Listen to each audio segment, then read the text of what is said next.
મિત્રો, સ્વાગત છે આપનું આજના તાજા સમાચારમાં. ગુજરાત ઇનસાઇટમાં સૌપ્રથમ સમાચાર વિશે વાત કરીએ તો મુખ્યમંત્રી ભૂપેન્દ્ર પટેલની કડક સૂચના. રાજ્ય નાગરિકોનો હિત અને સર્વાંગી વિકાસ એ ગુજરાત સરકારની કાર્યશૈલીના કેન્દ્રમાં છે તેમ જણાવતા પ્રવક્તા મંત્રીએ કહ્યું હતું કે રાજ્ય સરકાર દ્વારા નાગરિકોના હિતમાં અનેક મહત્વના નિર્ણયો લેવામાં આવ્યા છે. આ જાહેરાતો અને નિર્ણયોના લાભ રાજ્યના છેવાડાના નાગરિક સુધી સુયોગ્ય રીતે પહોંચે તેની ખાતરી કરવાની જવાબદારી વહીવટી તંત્રની છે. સરકાર દ્વારા લેવાતા દરેક પ્રજાલક્ષી નિર્ણયો અને દરેક યોજનાનું સત્વરે અમલીકરણ થાય તે માટે મુખ્યમંત્રીએ કેબિનેટ બેઠકમાં સૂચના આપી છે. આ ઉપરાંત કોઈ પણ પ્રજાલક્ષી નિર્ણય બાદ તેમાં કોઈ પણ પ્રકારમાં વિલંબ વગર ત્વરિત અમલીકરણ કરવામાં પણ જરૂરી સૂચનાઓ આપવામાં આવી છે. ટેન્શન ના લેતા વરસાદ નહીં આવે. ગુજરાતમાં છેલ્લા થોડા દિવસોથી અનુભવાતી કાતિલ ઠંડી બાદ હવે લોકો માટે રાહતના સમાચાર આવ્યા છે. હવામાન વિભાગના તાજા અનુમાન મુજબ આગામી 24 કલાક બાદ રાજ્યમાં ઠંડીનું જોર ઘટવાની પૂરેપૂરી શક્યતા છે. આ ફેરફાર પાછળ રાજ્યમાં સક્રિય થયેલું વેસ્ટર્ન ડિસ્ટર્બન્સ જવાબદાર હોવાનું માન્ય છે.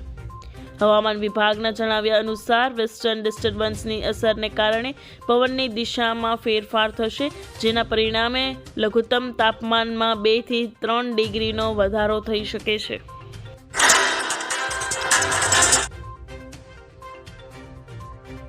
બે ગેસ સિલિન્ડર મફત પ્લસ સબસિડી. પીએમ ઉજ્જવલા યોજના હેઠળ ફરી શરૂ થયા ફ્રી ગેસ કનેક્શનના ફોર્મ. ગરીબ મહિલાઓને મફત ગેસ કનેક્શન, ચૂલો અને પ્રથમ સિલિન્ડર મળશે. દરેક ગેસ રિફિલ પર હવેથી સીધા ₹300ની સબસિડી આપવામાં આવશે. સરકાર દેશભરમાં 25 લાખ નવા ગેસ જોડાણો આપવાના તૈયારીમાં. આધાર કાર્ડ, રેશન કાર્ડ અને બેંક પાસબુક દ્વારા કરી શકાશે અરજી. પીએમ ઉજ્જવલા યોજના દેશની ગરીબ અને જરૂરિયાતમંદ મહિલાઓ માટે કેન્દ્ર સરકાર તરફથી રાહતના સમાચાર આવ્યા છે.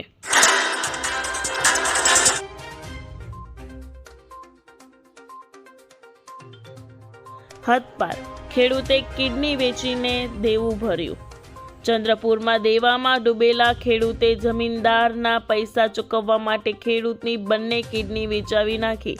ચંદ્રપુર જિલ્લાના એક ખેડૂતને જમીનદારનું દેવું ચૂકવવા માટે પોતાની બંને કિડની વેચવી પડી. આ જમીનદારે ₹1 લાખ દેવાને 74 લાખ બનાવી દીધા હતા.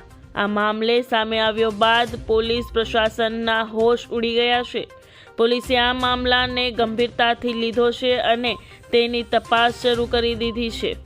હાલમાં જમીનદાર વિરુદ્ધ ફરિયાદ નોંધી લેવામાં આવી છે. આ ઘટના ચંદ્રપુર જિલ્લાના નાગભીડ તાલુકાના મિંથુર ગામની છે. ખેડૂતો ગુસ્સે, ભાજપના નેતાને ગામમાં ન આવવું. બનાસકાંઠાના ડીસા તાલુકાના આસેડા ગામમાં ખેડૂતોએ છેલ્લા 2 દાયકાથી રસ્તાની સમસ્યાઓનો ઉકેલ ન આવતા સત્તાધારી પક્ષ ભાજપ સામે બળવો પોકાર્યો છે. ગત રાત્રે મોટી સંખ્યામાં ખેડૂતોને એકત્રિત થઈ ભાજપનો બહિષ્કાર કરવાની જાહેરાત કરી દીધી છે, જેના કારણે સ્થાનિક નેતાઓને ઊંઘ હરામ થઈ ગઈ છે. આસેડા ગામના ખેડૂતોનો ગંભીર આરોપ છે કે છેલ્લા 20 વર્ષથી તેઓ ભાજપને મત આપતા આવ્યા છે, પરંતુ આટલા લાંબા સમય છતાં આસેડાથી હોણા ગામને જોડતા મુખ્ય માર્ગ બન્યો નથી. રસ્તાના અભાવને કારણે ખેડૂતોને ખેતી, રોજિંદા અવરજવર અને ઇમરજન્સી સમયે ભારે મુશ્કેલીઓ વેઠવી પડે છે. વારંવાર રજૂઆતો છતાં પરિણામ શૂન્ય મળતા હવે ખેડૂતો આરપારની લડાઈમાં મૂડમાં છે.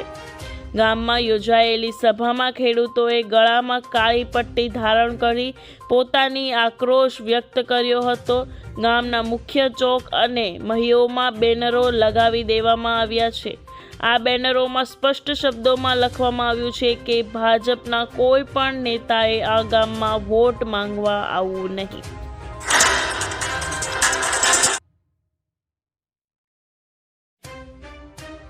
ખુશખબરી, 1 તારીખથી આટલું સસ્તું થશે બધી વસ્તુ. નવું વર્ષ એટલે કે 2026માં સમાચાર લાવે છે પેટ્રોલિયમ અને કુદરતી ગેસ નિયમનકારી બોર્ડ ભાવ ઘટાડાની જાહેરાત કરી છે. પરિણામે 1 જાન્યુઆરી 2026થી સીએનજી અને ઘરેલું પાઇપ નેચરલ ગેસ એટલે કે પીએનજીના ભાવમાં પ્રતિ યુનિટ 2 થી 3 રૂપિયાનો ઘટાડો થશે. પીએનજીઆરબીના સભ્ય A.K. તિવારીએ આ માહિતી આપી છે.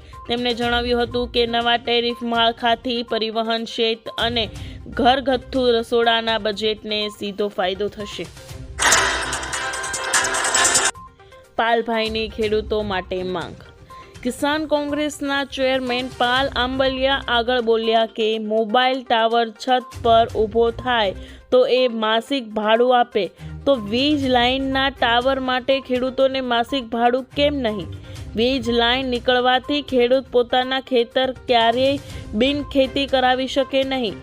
વીજ લાઇનના નક્કી થયેલા કોરિડોરમાં ખેડૂત મકાન, બોર, કૂવો ન કરી શકે, બાગાયતી પાક ન કરી શકે. જણાવ્યું કે હેવી વીજ લાઇનમાં શોર્ટ સર્કિટના કારણે પાકને કાયમી નુકસાનની ભીતિ રહે છે. હેવી વીજ લાઇનના કારણે ખેડૂતને જાનમાલનું કાયમી જોખમ રહે છે.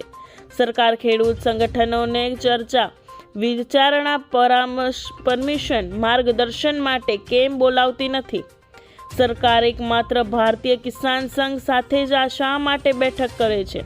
તેમણે કહ્યું કે સરકાર અને કિસાન સંઘ સાથે મળીને કુંડળીમાં ગોળ ભાંગવા માંગે છે. આંદોલન મજબૂત થાય તો ખેડૂતોની માંગ મજબૂત થાય કે હળવી થાય? કિસાન સંઘ જવાબ આપે. કચ્છમાં ખેડૂતોમાં ઊભો થયેલા આક્રોશ સાથે મળીને હળવો પાડવા માટે તો બેઠકોનું આયોજન થયું નથી ને? કિસાન સંઘ અને સરકાર કચ્છના ખેડૂતોની જે મૂળ માંગ છે તે અપાવી શકશે કે કંપની વતી ખેડૂતોને માંગ હળવી કરવા સમજાવશે? ખેડૂતો આ કામ ફરજિયાત કરી લો. પ્રધાનમંત્રી કિસાન સન્માન નિધિ યોજનાના આગામી એટલે કે 22મા હપ્તાનો લાભ વિના વિલંબે મેળવવા માટે કેન્દ્ર સરકાર દ્વારા ખેડૂત આઈડી ફોર્મર રજિસ્ટ્રીની નોંધણી ફરજિયાત કરવામાં આવી છે. રાજ્યના જે ખેડૂતોએ હજી સુધી ફોર્મર રજિસ્ટ્રીમાં નોંધણી કરવામાં બાકી હોય તેવા ખેડૂતોએ સત્વરે ખેડૂત આઈડીની નોંધણી કરાવવા ખેતી નિયામકી કચેરી દ્વારા અનુરોધ કરવામાં આવ્યો છે. આયુષ્યમાન કાર્ડની મોટી જાહેરાત. ગુજરાતના પૂર્વ આરોગ્ય મંત્રી કુમાર કાનાણીએ વર્તમાન આરોગ્ય મંત્રી પ્રફુલ્લ પાનસેરિયાને એક મહત્વપૂર્ણ પત્ર લખીને રાજ્યમાં આયુષ્યમાન કાર્ડ યોજનામાં લોકોને પડતી ગંભીર મુશ્કેલીઓ તરફ ધ્યાન દોર્યું છે. કુમાર કાનાણીએ પત્રમાં ખાસ કરીને આયુષ્યમાન કાર્ડના રિન્યુઅલ અને નવા કાર્ડ બનાવવાની પ્રક્રિયામાં થતા વિલંબ તેમજ હોસ્પિટલોમાં તાત્કાલિક સારવાર દરમિયાન આવતી સમસ્યાઓનો ઉલ્લેખ કર્યો છે.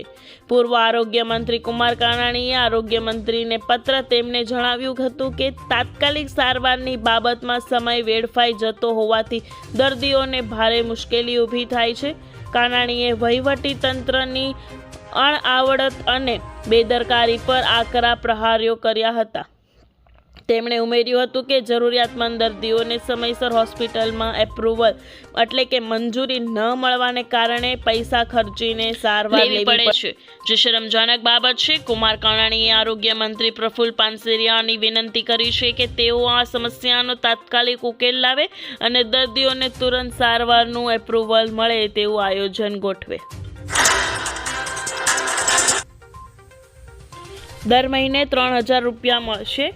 પીએમ કિસાન યોજનાની સાથે કેન્દ્ર સરકાર દ્વારા પ્રધાનમંત્રી કિસાન માનધન યોજના પણ શરૂ કરવામાં આવી છે, જેમાં ખેડૂતોને આર્થિક સહાય આપવામાં આવે છે. પીએમ માનધન યોજના હેઠળ સરકાર ખેડૂતોના ખાતામાં દર મહિને 3000 રૂપિયા ટ્રાન્સફર કરશે. આ યોજના હેઠળ ખેડૂતોને માસિક 3000નું પેન્શન આપવાની જોગવાઈ છે, જ્યારે આ યોજનાનું પ્રીમિયમ પણ કિસાન સન્માન નિધિ યોજનાની રકમમાંથી કાપવામાં આવે છે. આ માટે તમારે એક અલગ ફોર્મ ભરવાનું રહેશે. સરખો જવાબ આપજો, બાકી 1000 રૂપિયા દંડ લેવાશે. ભારત હવે 2027ની વસ્તી ગણતરી માટે સજ્જ થઈ રહ્યું છે, જે ઐતિહાસિક રીતે પેપરલેસ અને ડિજિટલ હશે. જ્યારે જો કોઈ નાગરિક જાણી જોઈને વસ્તી ગણતરીના પ્રશ્નોનો જવાબ આપવાનું ટાળે છે અથવા માહિતી આપવાનો સ્પષ્ટ ઇનકાર કરે છે, તો તેને કાયદાનું ઉલ્લંઘન ગણવામાં આવશે. કાયદા મુજબ આવા કિસ્સામાં સંબંધિત વ્યક્તિ પાસેથી 1000 રૂપિયા સુધીનો દંડ વસૂલવાની સત્તા અધિકારીઓને આપવામાં આવી છે. ભલે દંડની રકમ નાની દેખાય, પરંતુ તેનો મુખ્ય ઉદ્દેશ્ય નાગરિકોને તેમની ફરજ પ્રત્યે જાગૃત કરવાનો અને કાયદાનું પાલન કરાવવાનો છે. યોજનાના નામે છેતરાતા નહીં. મિત્રો, અત્યારે યોજનાના નામે ઘણા માણસો છેતરાતા હોય છે કે આ યોજના છે, ઓલી યોજના છે, પણ કન્ફર્મેશન લેવું, પ્રોપર આઈડી ઉપર જવું, પ્રોપર વેબસાઇટ ઉપર જવું એ જરૂરી છે. ભારત સરકારની લોન યોજના PM મુદ્રા યોજનાની નામે છેતરપિંડી કરવામાં આવી રહી છે. અત્યારે એક લેટર બધે ફરી રહ્યો છે, જેમાં લખ્યું છે કે 36,500 રૂપિયા ભરીને PM મુદ્રા યોજના હેઠળ 3 લાખ રૂપિયાની લોન લો. જો તમને આવો કોઈ પત્ર મળે તો તેના પર બિલકુલ વિશ્વાસ ન કરો. સરકાર આ લેટરને નકલી ગણાવ્યો છે. આ લેટરને સરકાર અને મુદ્રા યોજના સાથે લેવા દેવા નથી. એટલે મિત્રો, આ યોજના સાથે કોઈ લેવા દેવા નથી. એટલે તમે કોઈ કન્ફર્મેશન વગર આ લોન માટે અપ્લાય ના કરતા, ખોટા તમારા પૈસા ખર્ચ ના કરતા અને યોજનાના નામે છેતરાતા નહીં.